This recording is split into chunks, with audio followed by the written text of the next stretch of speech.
Good evening, my darklings. Tonight, we're in for an interesting conversation.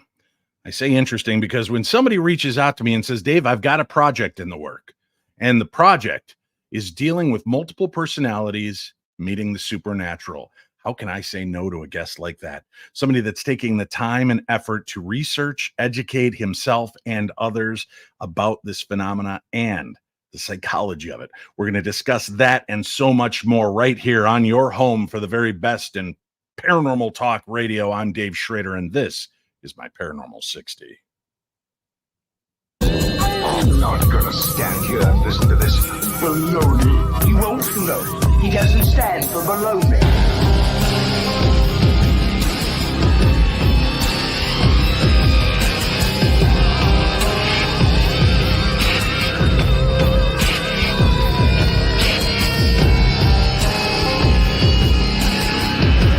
Sounds like a lot of supernatural baloney to me.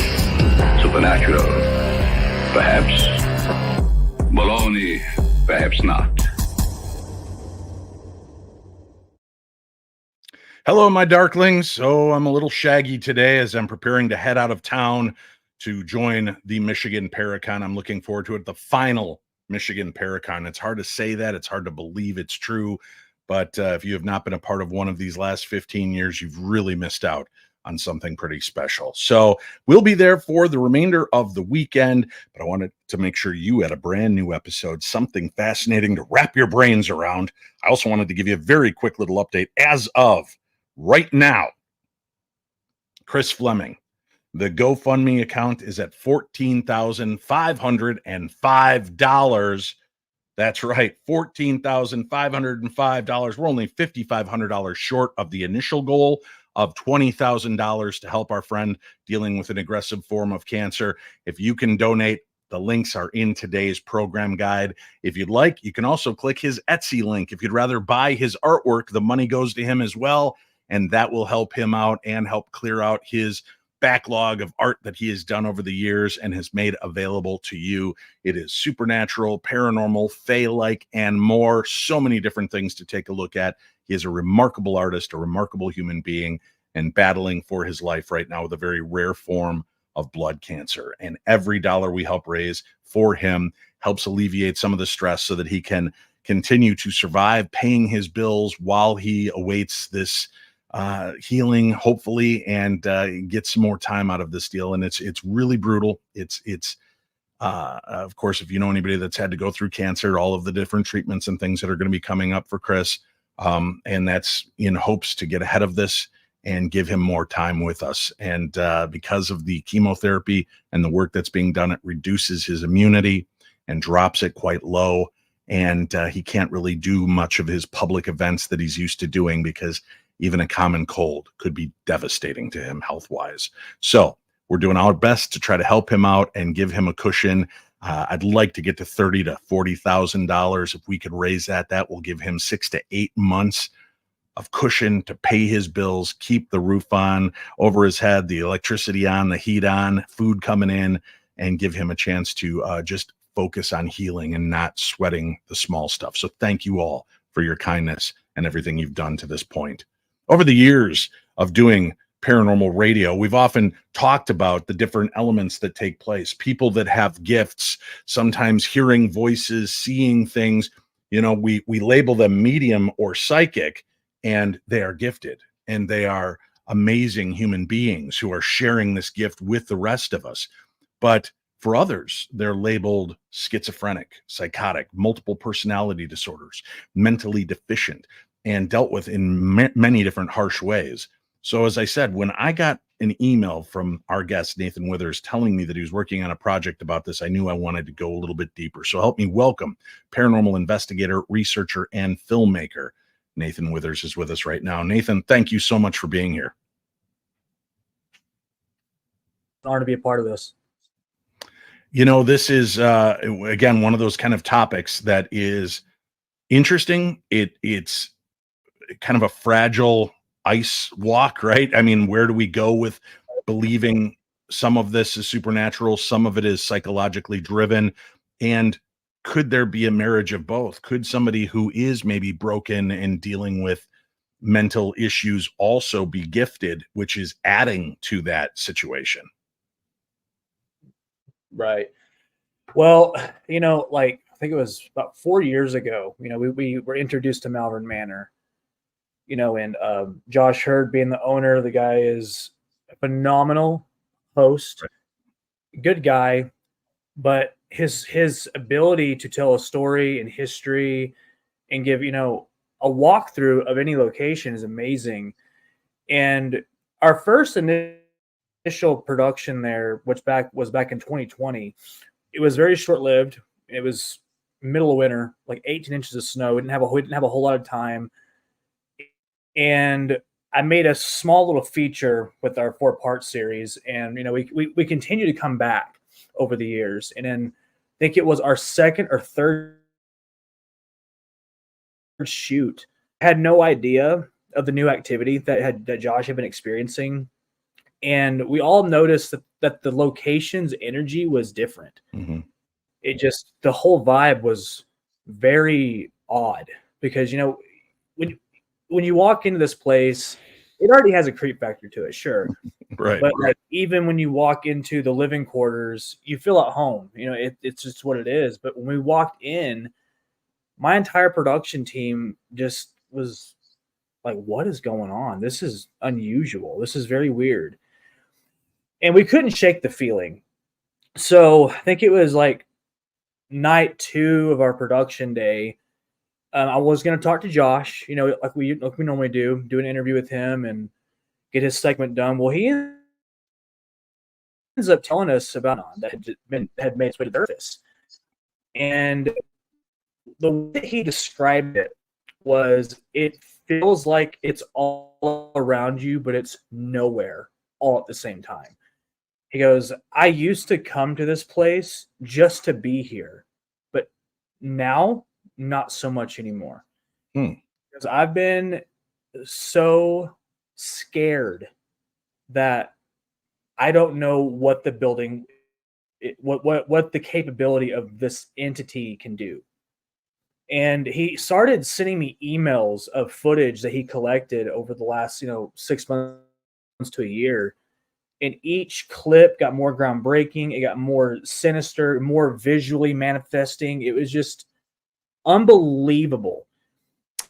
Well, when we ended up interviewing him about what was going on, what the story that he talked about was, he was in what they call Gracie's room, and he had a normal conversation like he normally would, just asking her stupid questions. How was your day? What's your plans for the weekend? Having a conversation.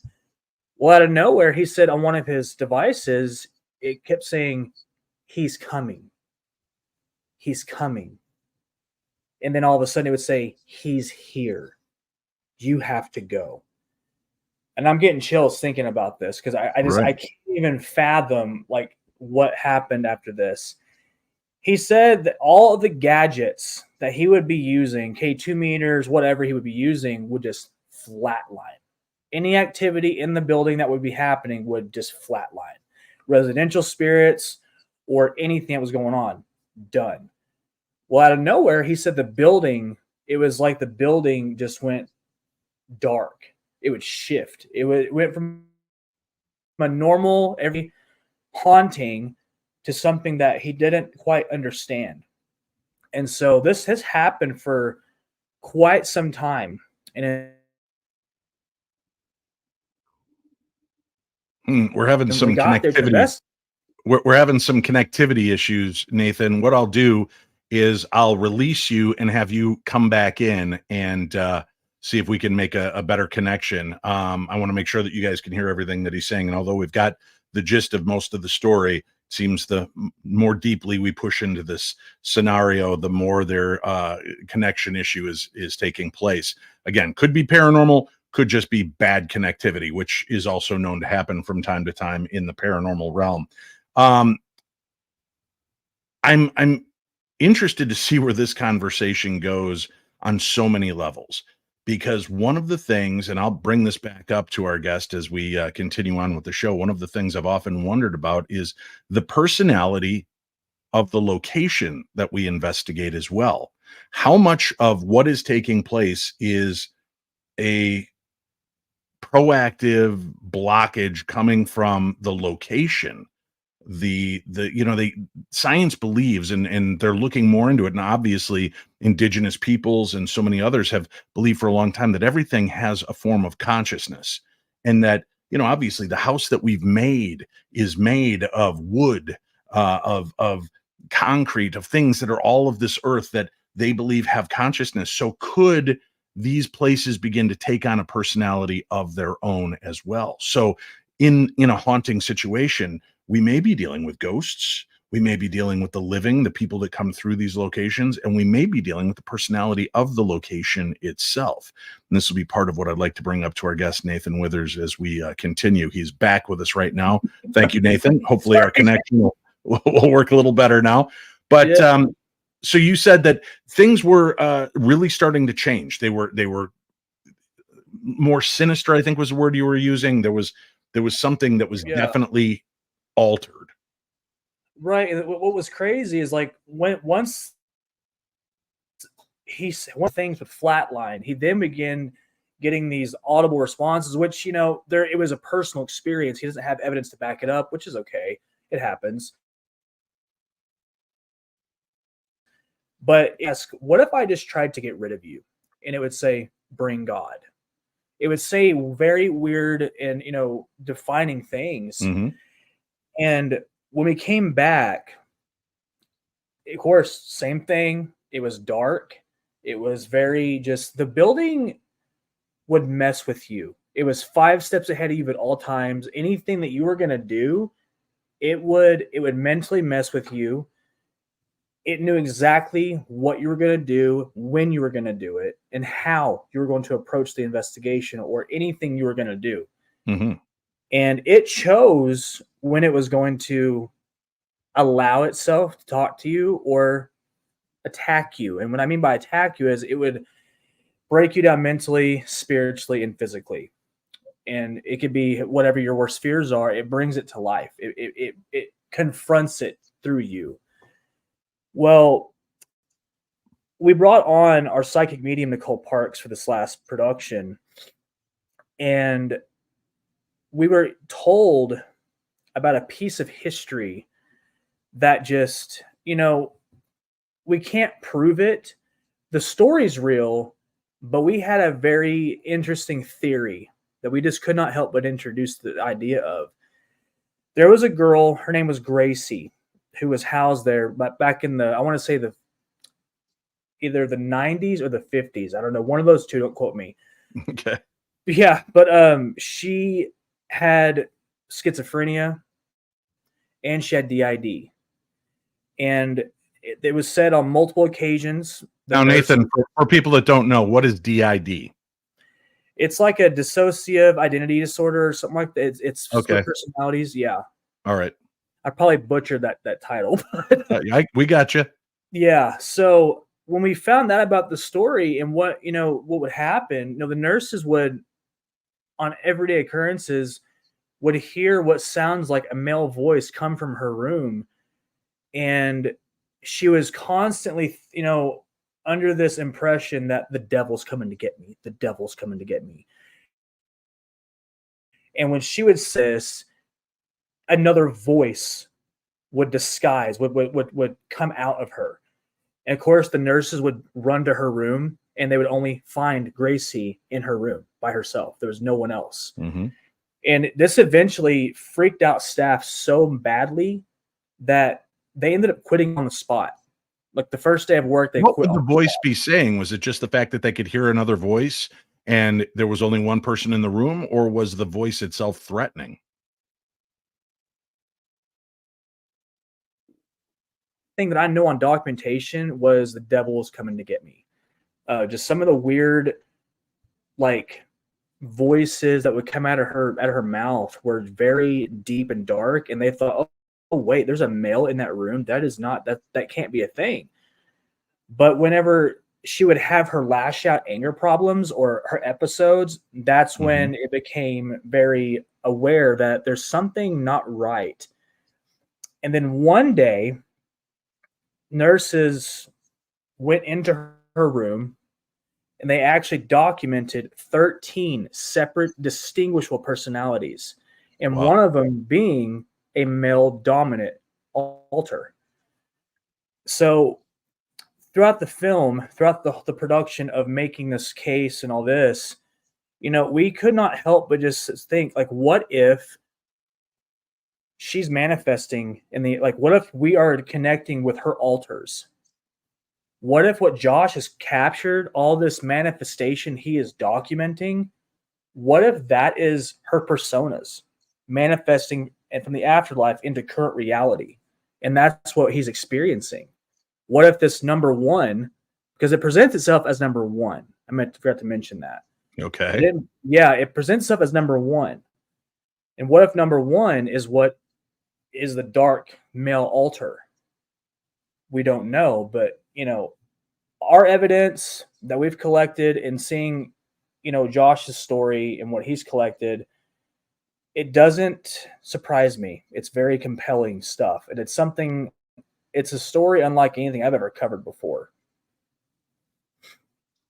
That's compelling on many different levels, and especially the fact that, thinking linear, right? Thinking the way we normally do when it comes to a haunting, we may be missing out on the fact that what you're picking up on might be, okay, let's say number 2 is in place in 1955 within this girl. All these other altars exist, and like different radio frequencies bombarding a radio that you haven't tuned in. Are you picking up on those elements, those flashes now from her, the personalities that were not in control at the time? Could that be part of it? Or are you just picking up on the fact that if she hasn't crossed yet, if she's earthbound, staying here and still dealing with this mental issue, are you picking up that aspect of who she is? It's really bizarre. And then in keeping with the theory that when we do go over, just the best of us leaves, is what's Right. left behind all of these DID personalities that aren't fully formed, that are very territorial, pack related, and are upset maybe because they've lost their host, their parasitic host. They've lost that ability to be part of Gracie, but they're still in the home. They're still in the location that she once was. So there's that element. And then is consciousness, held in by time? Can the consciousness exist here, there, and everywhere, even though Gracie no longer does? It's very interesting. And that was a conversation that Josh and myself had on many occasions with this topic, because, Gracie, even though she had her problems, she had an inner child that she never got to experience because she was so stuck with all the negative that was living inside her, and it consumed her for decades. And so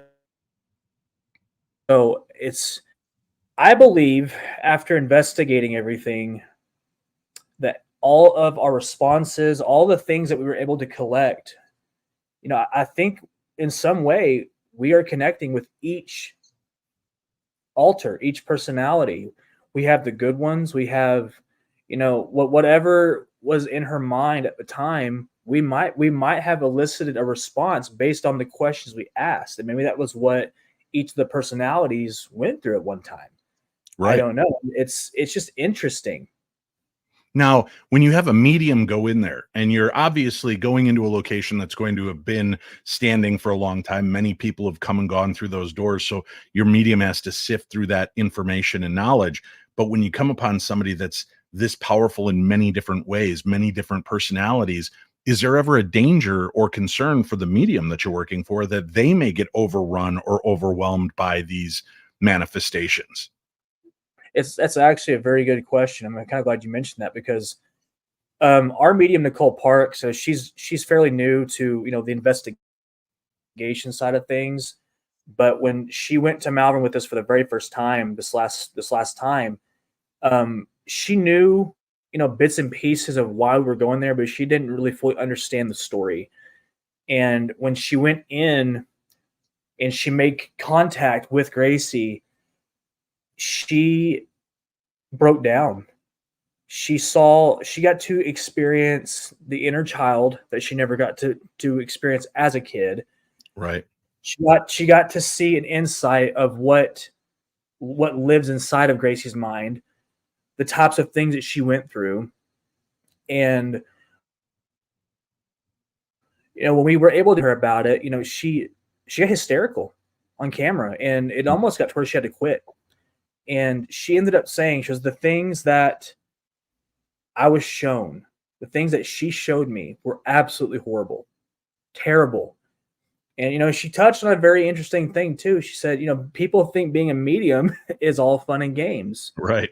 But when you're able to connect with someone on such an intimate and personal level, and they allow you to have an insight of what their life was, it can be a curse. And it was an eye opener, because we got to not only tell her story, but we believe that Gracie can now rest in peace. Like, her actual human self can actually rest, because her story was told. And I feel like that she's been waiting for someone to tell her story for so long, but it's like they just forgot about her. And when we were able to bring her story to light and, tell it from the best accurate way we could, that's when we got evidence. That's when our story and all of our, our evidence became a thing for us. And Beth Huffman, who is one of my producers, she actually portrayed the role of Gracie. She actually connected on a personal with the history. And Beth will tell you, when she became part of the crew and went to Malvern the first few times, she didn't really have many experiences. But once she put herself in her shoes and got to connect with the history, that's when she became more. Yeah, it's fascinating when you steep yourself in those historic sites. Yeah, when you're there and you become one with the location and one with the spirits, how much more by setting that intention and manifesting that ability, that communication, how much more profound the messages can be. Right. And I think one of the best experiences that I had was off camera too. And well, let's do this. Let's take a quick break. We'll hear about the off-camera experience you had. But something I'd like to plant a seed with you on as well, and let's talk about this as the show progresses, is, when we're discussing these multiple personalities, somebody that's so in tune to that and dealing with it, I wonder, and I'd like to hear your thoughts on this, Nathan, what if those elements are not necessarily something that is an offset of Gracie's life, in 1950 or 1990, whatever it was she lived there, because we often attribute that to being, maybe abused or having issues, and that's what creates the different personalities for the person to be able to take, control one way or another. But what if it's past lives bleeding into their life, and all of those consciousness that we usually get wiped away in the rebirthing program are still there, that switch, the firewall is down, and we're able to have all of those personalities that truly were us, but from different eras. We'll talk about that. We'll talk about more. Stay tuned. Nathan Withers, our guest. We have a link for Nathan on today's program guide, so you can find out more about him and his projects. We'll discuss that next, right here on the Paranormal 60. Did you know that radio just got a little extraterrestrial? That's right, Dave Schrader is back on radio with the Paranormal 360 every Sunday evening, 7 to 9 p.m. Central on WCCO AM 830, an Odyssey station. Just download the Odyssey app and look for the WCCO logo, follow the station, and listen live. That's the Paranormal 360 on WCCO AM 830, an Odyssey station. All right, welcome back to the program, Nathan Withers. Now, Nathan, real quickly, how can people keep up with you? What's the best way to do that and see the programs and projects that you've created? Well, this one here is creating the experience. That is chief and editor, which is on my Patreon. It's an online filmmakers class. I've been asked by many people to kind of put together, develop a strategy of how I make films and how I make my content catchy and attention grabbing and whatnot. And so that's on Patreon. Our show, My Paranormal Experience, is on Tubi, TLC, Go, Plex TV, Local Now. And I mean, they can follow me on Facebook under Nathan Withers, and then follow our website, myparanormalexperienceseries.com. And we do again have links for that on today's program guide.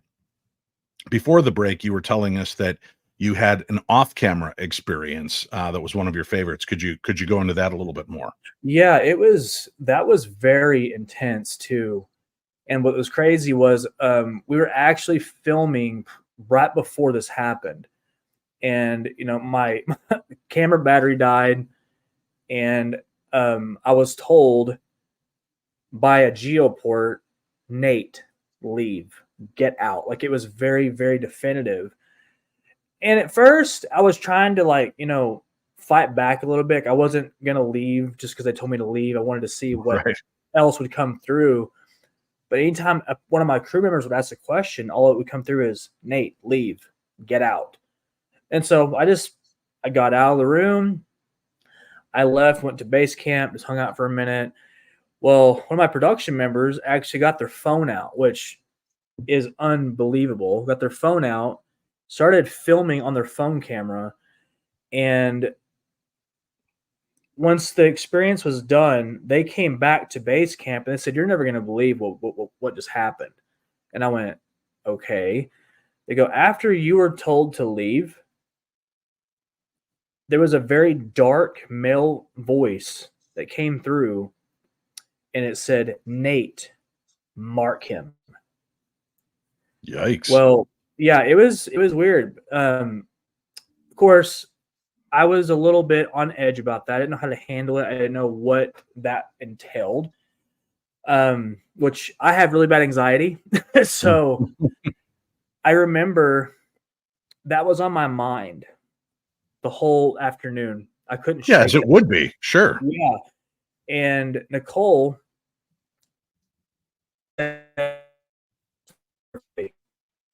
whatever your next move is. You cut out on us. You said that Nicole, and then I lost you. So the next move was what with Nicole? She said you need to approach your next move carefully. Okay. And so once we started investigating, I noticed my body started to feel jittery, really jittery. And the closer we would get to that room, to Gracie's room, I started having a panic attack. Mm-hmm. It started playing mind games with me. It was bringing out all of my stresses, all of my everyday life things that I normally stress about, and it was overworking it. I ended up waking up that next morning at like 4:00 in the morning with it felt like a heart attack, but I was having a panic attack. Right.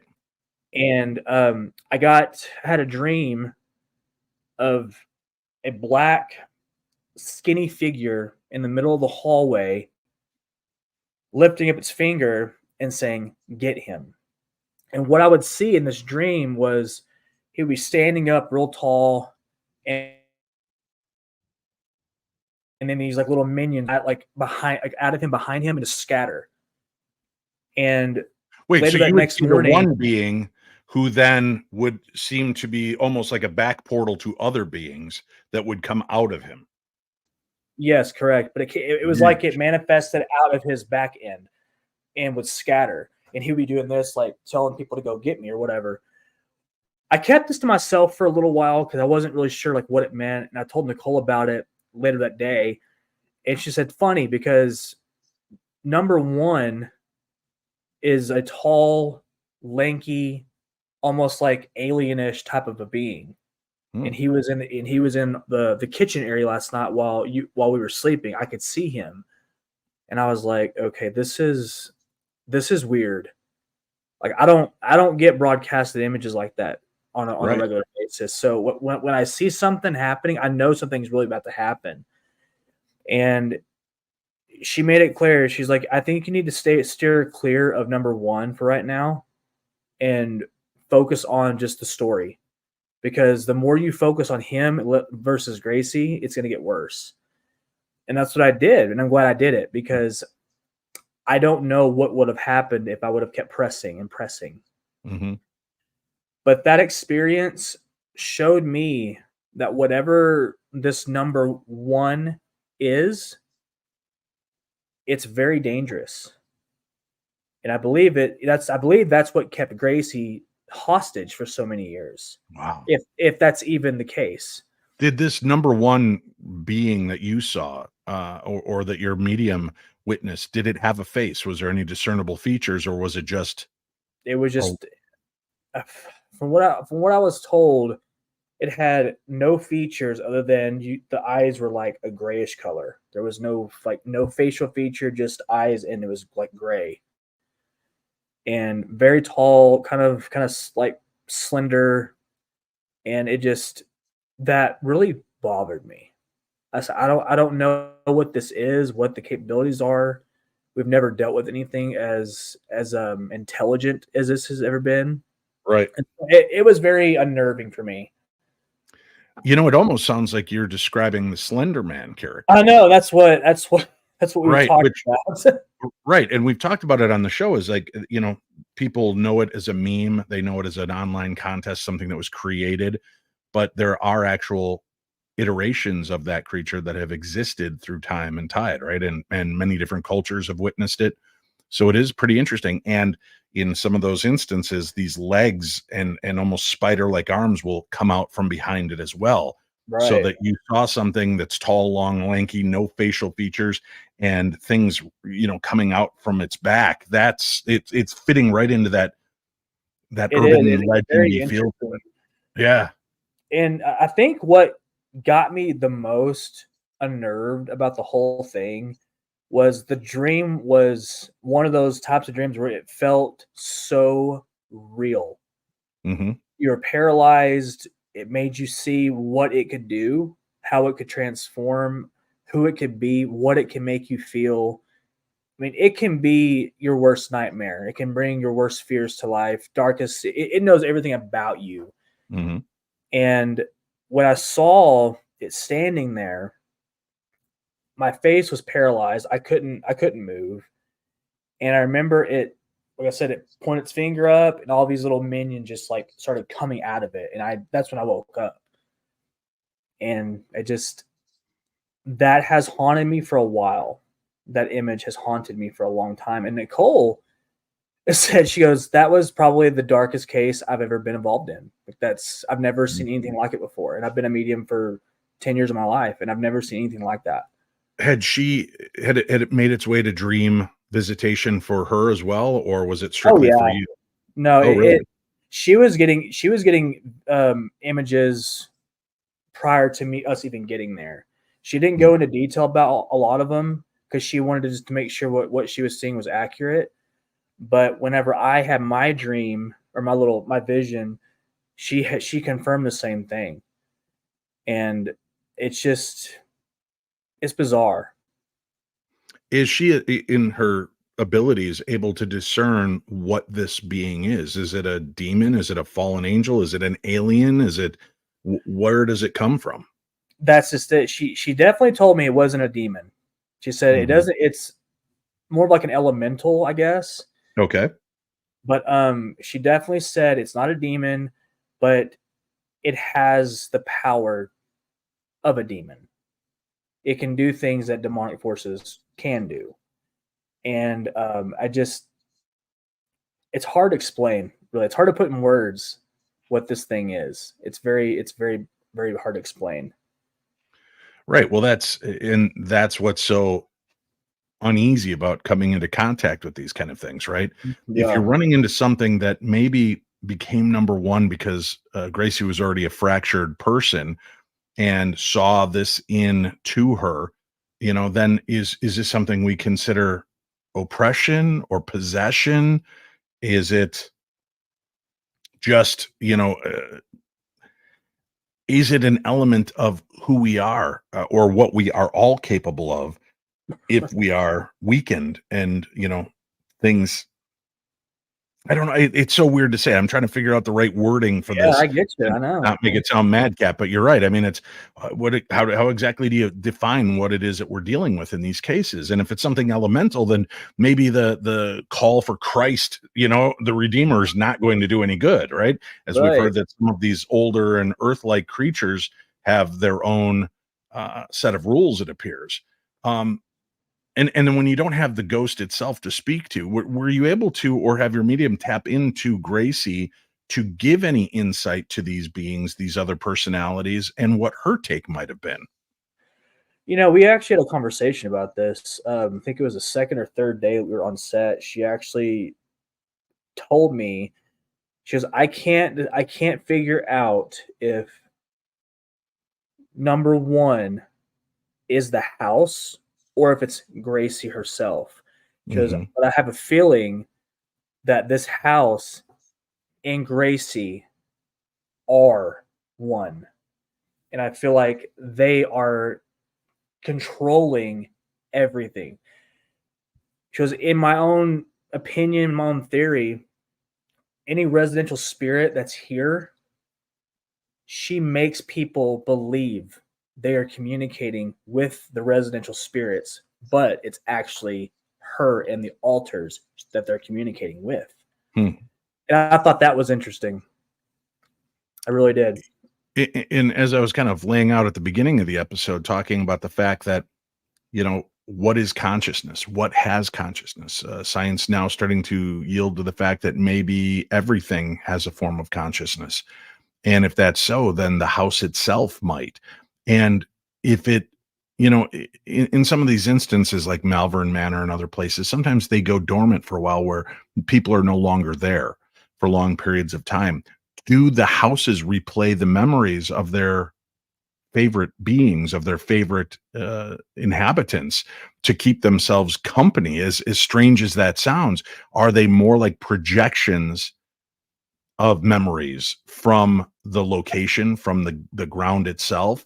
And then you've got the psychic scarring of the people that live there, that are part of it. And if you have that um earthbound spirit, as could create the perfect trifecta. So you've got multiple things going on in how you deal with these entities and energies, and there is no one firm answer, which again makes everybody very uncomfortable when we can't pigeonhole something. Right. And I think that's what makes it so terrifying. Like the fact that we can't, identify what this thing is. Is it the building? Is it, other conscious thoughts from people that it's Hmm. portraying? We don't know like what it is. I just remember on one of Josh's notes, he did say it's 5 steps ahead of you at all times. It knows what you're thinking. It knows what you want to do and what you're gonna do, and it's not scared. It Hmm. knows what you are going to do, and that alone, that made me very, very scared. It freaked me Sure. out. You know what I mean? And so I feel like the building has saturated all of the emotions, not just from Gracie, but all the emotions in the past from people who have been housed there, from when it was a hotel, when it was a nursing home, and then, when it became a group home for the mentally ill.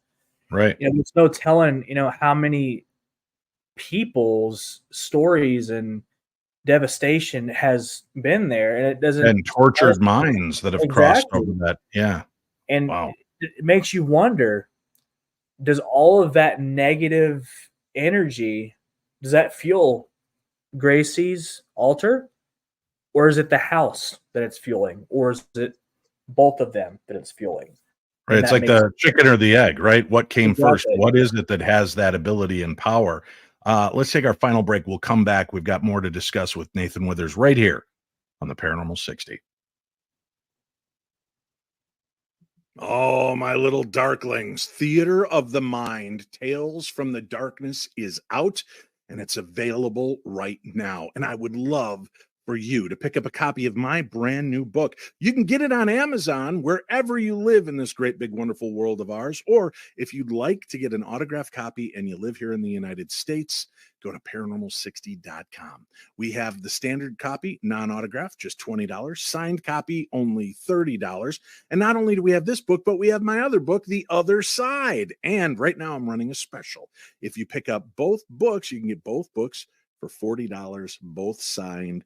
Both will be shipped in one package for one price. So go check out all the information at paranormal60.com. The Other Side, a teen's guide to ghost hunting and the paranormal, which is a guide on ghost hunting and the paranormal. Or you can get Theater of the Mind, Tales from the Darkness, real life encounters with the supernatural. And not only are they some of my all-time favorite stories from you, but there's a few of my favorite stories that have happened to me in the book as well. So go check it out, paranormal60.com, to order your copies, or you can buy copies wherever you are in the world that are unsigned at amazon.com. And I'll ask you this. Many of you have supported me in buying this book already.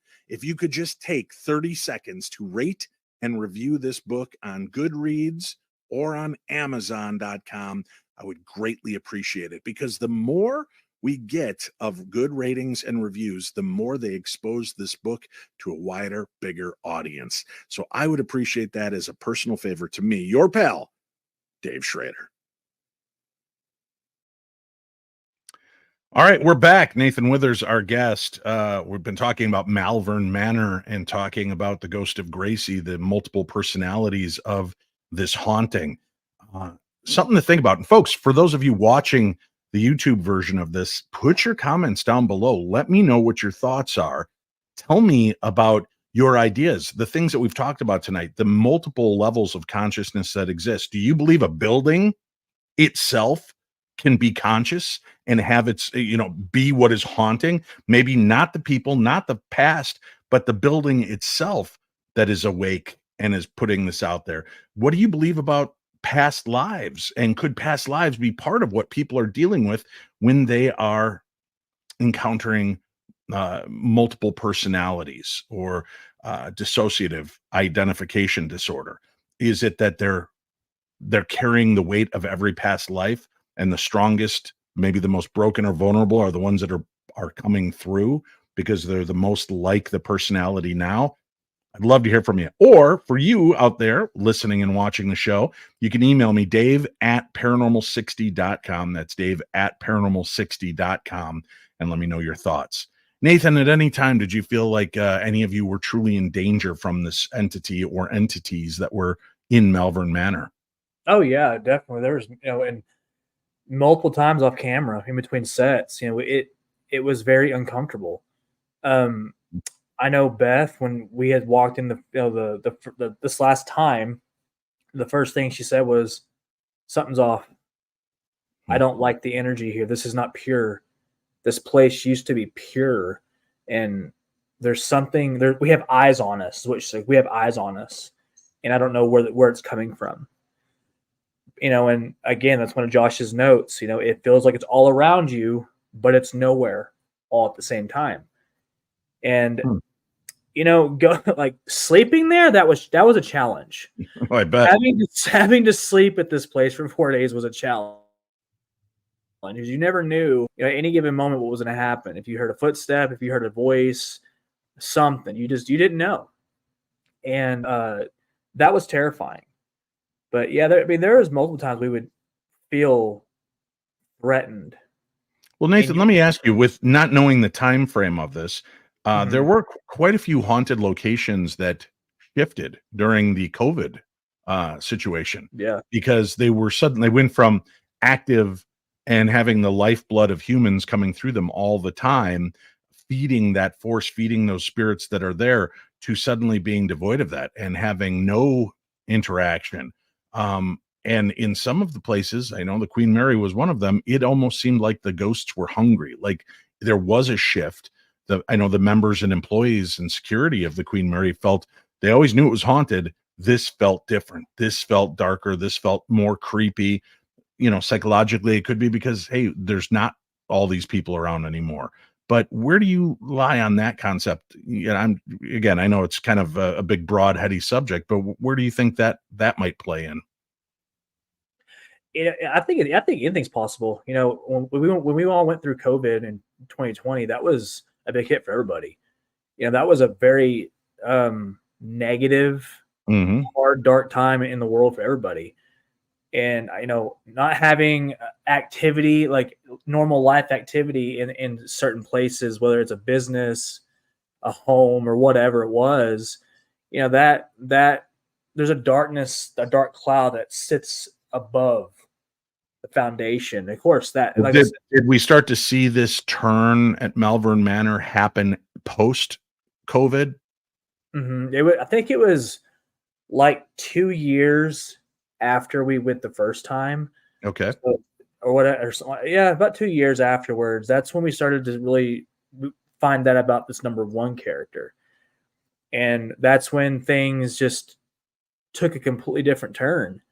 Your normal, story or response or a footstep turned into multiple running down a hallway, and there was something that would manifest, and you would see it. It turned audible to visual, and that's when Josh knew he had something very serious that was happening. And as far as like the locations go, and like the atmosphere and whatnot, yeah, I think it plays a role. I think anything dark can have an effect on a location. Absolutely. And I want to put this question out to the audience as well. This is something that I think I want to cover, and maybe next week on the news I'll cover it with the team. But I want to kind of throw the concept out because people like Chris Fleming have come forward. Andrea Perrin from the Conjuring House, now also dealing with metastatic fourth cancer, and other people, Mark and Debbie Constantino, the EVP specialists whose lives ended in a tragic way with a murder-suicide. Does the paranormal have an influence? Can it physically hurt us? Can it affect our health?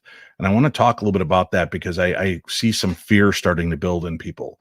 And not wanting to be one that fear mongers. I want to talk about some logic of this, but look at the potentiality. So that is something as well, right? I mean, if we're sick, we're saddened, we're dealing with the anxieties of post-COVID life, and people now are injecting that into the houses and wondering how they're going to pay their bills at the end of the month and how they're going to do this, and they're coming in angsty and investigating. Are we going into an already active cesspool of supernatural power or abilities and stirring it up, but calling forth more negativity? Because that's kind of the mindset so many people are in right now. Yeah, it's interesting for sure. I know whenever my anxiety gets up, or if I have a bad day or whatever I'm doing, if I go into an investigation and my head ain't clear, and I go with a negative attitude of any kind, of course, like you're already vulnerable. You're already opening that door or letting it slip open for something to latch on. Right. Whether it's something that's residential or not residual, or if it's something that's intelligent or demonic, whatever. Yeah, absolutely. I mean, I always tell my crew, and I think this would go for anybody. You don't go into an investigation angry. You don't go into investigation with a negative intent. You don't go into any type of case with a negative attitude or the goal of provoking or anything like that. Because if you, I look at it as there are repercussions for our action. At one point in time, these people that we're trying to communicate with, they were alive at one time. They were in these beds, these bedrooms, these couches, in these kitchens doing stuff. If we came into their house disrespecting them, they're going to retaliate and tell us to leave. It's just the way it is. Right. So, I absolutely believe in it. And as far as it affecting people, oh my gosh, absolutely it can. It's affected me on multiple levels. There's times I've had to take weeks of a break to just ground myself and, reevaluate my, what's my whole goal? What's my whole purpose in being in the paranormal? And it's simple. I love the field. I love what I do. It's Do you incredible. ever wonder though that if what we're doing is causing more damage because we're picking at a scab that we don't allow to heal? Yeah, that's a good one. I like that. Yeah, you hit it right there. You know, it's Absolutely. I know we're a curious breed. We want to know, we want to gather information, but you do think that if there are, you know, we talk about portals, we talk about ley lines, we talk about power points and weak spots in the fabric of space time, and if we're continually picking at it and doing that, are we drawing things through it? Are we maybe even trapping energies here because of our want and desire, calling them forward all the time, you know, begging for them to come back and talk to us, to not leave us alone, and then we die or we move, and now that spirit that was attached to you through the home, through the call, you've moved on and haven't brought them with it. It does make me wonder what we're not seeing in the tapestry that we may be causing, you know, issues with. And again, I'm not trying to be negative on it, but Oh, I'm just absolutely. curious. Yeah, do you ever wonder that if we're doing more damage to the spirits by engaging them and calling them forward? I believe some. Yeah, I think there are some people that pass away, you know, that they were so heavy in their belief system. Hmm. Like myself, you know, I had an encounter with my grandmother right before I got really into the paranormal field. Like that's how I knew I was supposed to be in this field.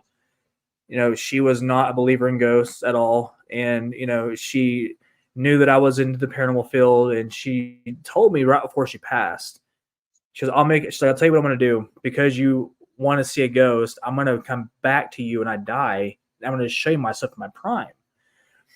And I was just like, "Okay." Like I didn't really. Like, okay, whatever. Well, with the week that she passed away, I went into a really dark depression.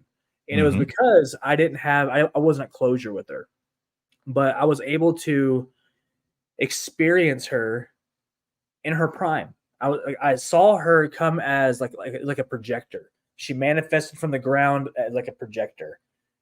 And she basically told me, "I told you I'd come back. Quit feeling sorry for me. I'm where I'm supposed to be. I was sent down here to tell you it's okay." She kissed me on the forehead, which what was insane was when she kissed me on the forehead, I could actually feel the moist from the kiss. And after that, she said, "I'm going to touch your arm. When I let go of your arm, I'm going to walk to your front door. When I snap my finger, the life is going to be brought back into you." And so I definitely believe that we can do more harm than good. You Hmm. know, and when I told my mother about this experience, this is my point I'm making. She had asked me, have you tried to make contact with her since?" And I said, "No, there's no reason." Like she has made it very clear to me, she's not coming back. Do not Hmm. try to contact her. She doesn't need to be here anymore. And so, yeah, I absolutely believe that, you know, there are some spirits out there that trying to contact them and bringing them back to our world. Yeah, it can open up For any reason. and That's why they choose not to respond. right. And if you're in a bad place mentally, you might be turning the light on and waving in grandma, but something else may be what is actually responding. Grandma may have crossed over and been long gone, but you know, Mhm. that is why people need to take this a little bit more seriously than the entertainment value of TV and programs that they watch when they go out and put themselves in these fields, to realize that there is some, uh, I hate the word danger, but there is some element of Yeah, responsibility you need to yeah. take for yourself, for the location, and for what you're trying to do there. So a lot of people, when they ask me, Nathan, you know, I want to get involved, I want to start investigating, what should I do first? I say the first thing you need to do is spend about a month just really assessing why. Write it out, explain to yourself why you want to go, why it's important. And if it comes out that it's more about you and less about understanding, less about helping, then maybe this isn't the field for you. You know, then Right. go on a fun little event or something, and where there are others there to kind of lead you through it, but maybe not be the ones that open up that can of worms, because you don't know what you're going to get into. Exactly. And that's kind of what, like when I was first put into the field, like I was told by a lot of incredible investigators, don't do it for TV, don't do it for money, which, Right. if you do it for the right reasons. And sure, I've made a TV show, I've done all this, but it's behind all of that. I have kept the honesty. I have kept what's true to the story. I'm passionate about telling the story that's there. And if that's how I communicate with the spirit, if that's how they want me to communicate with them, that's how I do it. And to me, like you can't put a price on that. And I love it. I absolutely love it. Remind everybody, Nathan, where can they see your projects? Where can they watch your show, and give them that information? Okay. Well, My Paranormal Experience, the series, you can stream it free on Tubi. You can watch it on Plex TV, Local Now, TLC, and I believe local. No, I said Local Now. YTA. Okay. As far as Malvern goes, that one will be coming soon. And you can follow me on Facebook under Nathan Withers. You can follow us on our page, My Paranormal Experience, and our website, myparanormalexperienceseries.com. We do have links for those again in tonight's program guide. Nathan Withers, thank you so much for being here. Thank you. It's always fascinating to look at these things and realize that, people love to throw the concept around that there are no experts in this field. There are people that can fall into that category because they've spent decades researching and putting themselves out there. The reason I don't think that there's truly experts is in the sense that things are always evolving and changing. And what we think we know, we're never able to get our hands totally around. But that doesn't make it less any expertise than doctors. Doctors are constantly learning. Lawyers are constantly learning. That's why they're called practices, right? These are things that they're constantly evolving and changing and keeping up with the times, keeping up with the understanding of what it is that we're doing, how we do what we do, why we do what we do. And, in some instances, it's okay to back off. We've put a lot of questions out there tonight. And I'd like to share some of these next Wednesday on the show for you, the live audience. You can chime in, or you can email me, Dave@paranormal60.com. That's Dave@paranormal60.com. And address any of these points tonight that we've spoken about. Can a location itself be haunted? Not by the people that have lived there, but could it be its own consciousness? Could we be dealing with multiple personality disorder? Is nothing more than past lives all coming together, one file of facts rolling in over and over in one physical form? Are we doing more damage than good by entering so many of these locations where there were tortured stories? Even in places that have good stories, like Malvern Manor was fine, and then things started to turn a little dark. Thankfully, Nathan and his team helped put some of this to rest so that it's calmed down, and hopefully Gracie has found her peace.